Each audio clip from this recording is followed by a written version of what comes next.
s'intéresse maintenant à la capture avancée.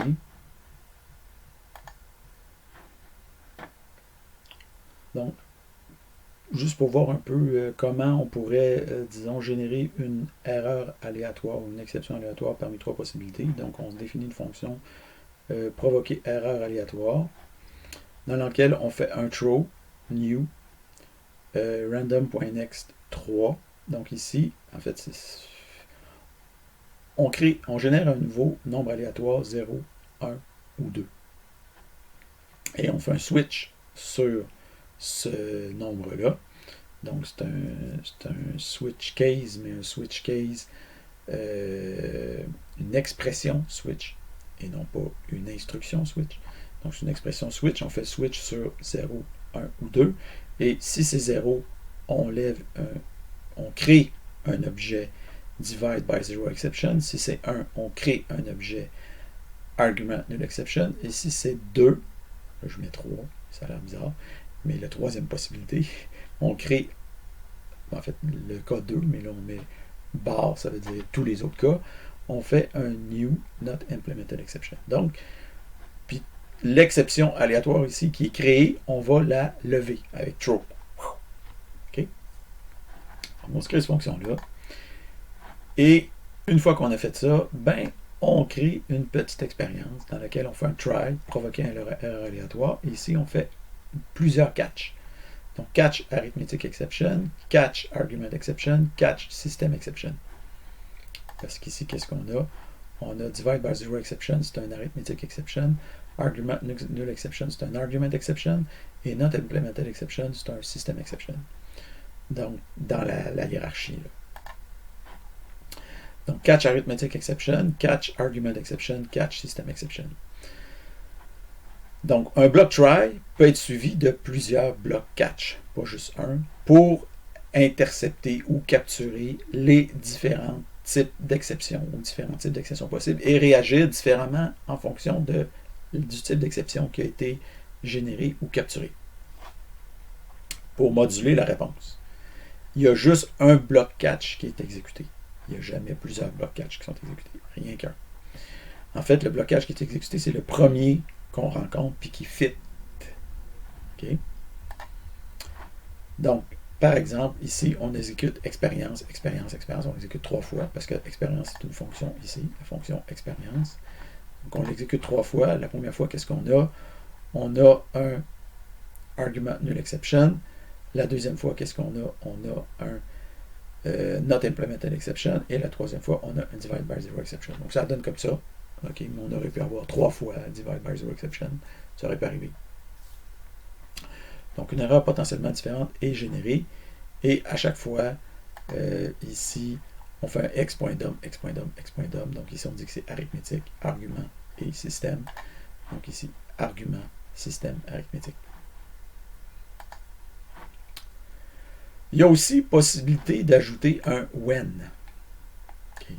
Donc, ici, on fait un try. Ici, on fait un catch, exception x, when, x.message starts with b.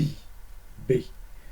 Donc, on intercepte ou on capture toutes les exceptions X telles que le message commence par B. Donc, dans ce cas-là, évidemment, boum, ça va marcher. B majuscule, ça va marcher. Donc, on fait x.dom, ça va s'afficher. Et après ça, on va voir la suite du programme. OK. Finalement, on a aussi un finally. Donc, un bloc finally, ça suit un bloc catch ou un bloc try, parce que des fois, on a juste des try finally, mais généralement, ou en tout cas, souvent, ou pas toujours en fait, on peut avoir un bloc try catch finally. Donc, un bloc finally, c'est un bloc de code qui est toujours exécuté. Quand on dit toujours, c'est toujours exécuté. Donc, il est exécuté qu'une exception se produise ou qu'une exception ne se produise pas, dans les deux cas. Okay? Donc, ici, on a un exemple. Par exemple, on a un try, on a démarré la centrale nucléaire. Après ça, on a une boucle ici événementielle pour gérer les événements qui se produisent dans la centrale nucléaire. Donc, gérer la température, la pression, etc., le taux de radiation. Et si une exception se produit, on va voir ici catch exception x, donc loguer exception.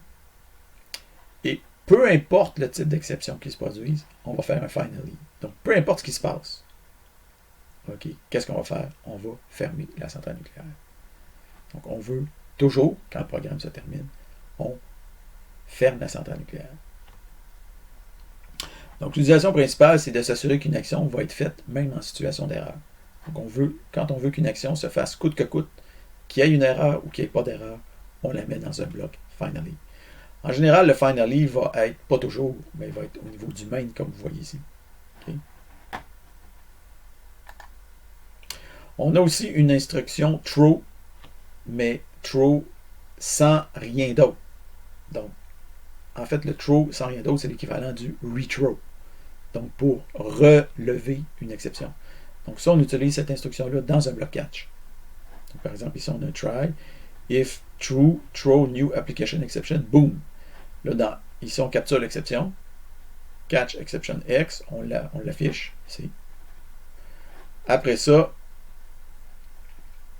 on affiche un message d'erreur. Désolé, une erreur s'est produite. Dump erreur. Erreur, désolé, c'est l'erreur s'est produite. Et une fois qu'on a fait ça, qu'est-ce qu'on fait? Ben, en fait, on veut relancer l'exception. Donc, on capture l'exception, on fait quelque chose avec, mais on s'en sert juste pour afficher un message. Ensuite de ça, qu'est-ce qu'on fait? On relance l'exception. Donc, on fait un throw avec rien pantoute. Quand on fait un throw avec rien pantoute, ça veut dire rethrow.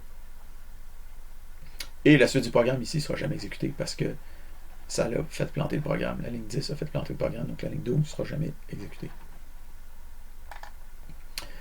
Donc, pourquoi on voudrait relancer une exception? Donc, c'est utile pour capturer une exception temporairement. Par exemple, journaliser, c'est-à-dire loguer une erreur, c'est-à-dire l'inscrire dans un journal, log file, puis laisser l'exception poursuivre son cours et éventuellement laisser le programme se planter. Un autre cas de figure serait de tenter de corriger le problème signalé par l'exception et en cas d'insuccès, de laisser l'exception suivre son cours. Autrement dit, si vous ne savez pas vraiment quoi faire avec une exception, en fait, vous avez une réponse partielle, mais pas complète, ben, il faut laisser l'exception suivre son cours. Donc, expliquez maintenant la différence. Donc, dans l'encadré vert qui est ici, expliquez la différence entre les deux trucs que vous avez ici. Donc, vous avez un try, faire A, catch, faire B, throw, et try, faire A, finally, faire B. Donc, est-ce qu'il y a une différence entre ces deux programmes? Si oui, expliquez. Répondez dans l'encadré vert. Exception imbriquée. Donc, parfois, on essaie de corriger un problème dans un bloc catch, mais ça ne marche pas. Alors, on peut lever une exception dans l'exception et on rattache la première exception à la seconde. Par exemple, ici, on fait un try et on fait une division par 0. Catch system exception X. Désolé, problème insoluble. Supposons qu'on ne sait pas quoi faire avec ça. Dump erreur. Et là, on fait un throw new application exception. Donc, on lève une nouvelle exception. On donne le message d'erreur et dans l'exception, on rattache l'autre exception qu'on ne savait pas quoi faire avec dedans. On obtient à ce moment-là une exception imbriquée. Ici, vous avez inner exception. Donc, quand vous allez afficher,